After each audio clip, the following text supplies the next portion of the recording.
Habits and Mindset Hunter. Chasseur d'habitudes et d'état d'esprit. Cazador de hábitos y mentalidad. Un état d'esprit innovant pour une vie épanouie. Une émission de et avec Melika Badreddine. Bonjour à tous et à toutes. Bonjour, comment allez-vous? Comment débute cette journée ou comment la finissez-vous, dépendant de votre créneau horaire?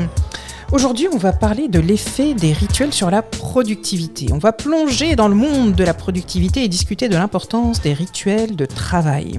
On va aborder des sujets tels que la méthode Pomodoro, le blocage du temps, comment créer une routine de travail pour aider à améliorer la concentration et la productivité. On va se transformer en archéologue de la productivité, les amis. On va creuser pour déterrer les rituels les plus efficaces, booster notre rendement. Soyons efficaces et performants jusqu'au burn-out, surtout, faut pas hésiter.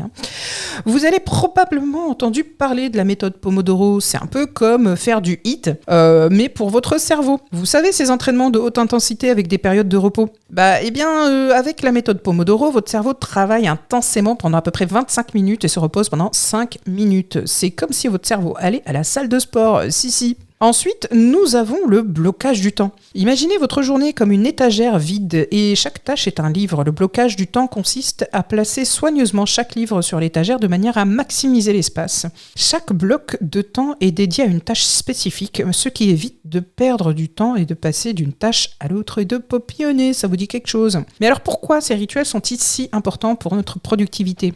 C'est un peu comme apprendre une nouvelle danse. Au début, c'est difficile, on trébuche, on passe notre temps à 1, 2, 3, 1, 2, 3, ça vous dit quelque chose, puis on s'en mêle les pieds.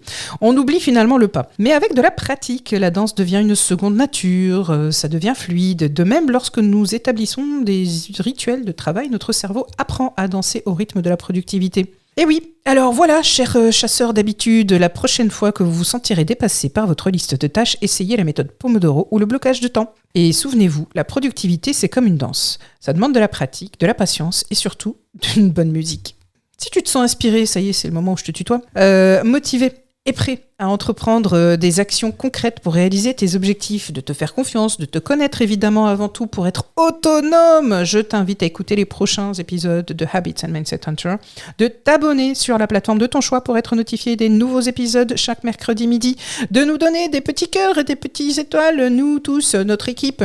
N'oublie pas de consulter les liens disponibles en description pour découvrir plus d'expériences et de leçons inspirantes. Tu peux aussi me retrouver personnellement, et oui, je sais, c'est fou, à Astuces de coach sur Instagram. Merci infiniment pour ton écoute, ta fidélité chaque mercredi midi et je te souhaite une journée remplie de positivité et de réussite. Le bon plan de Melika.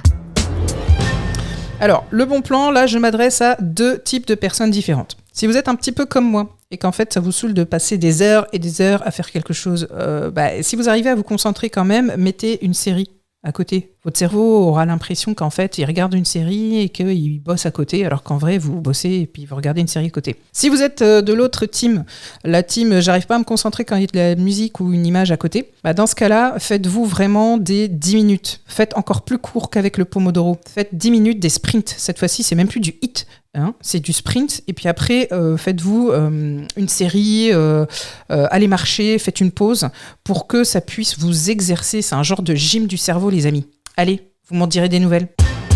Cette émission est maintenant terminée et comme dit Melika, fuck bullshit, love. Retrouvez l'ensemble des podcasts de Melika sur toutes les bonnes plateformes de streaming. Infos, actu, formation, coaching, ouvrages sur melikabadreddine.com.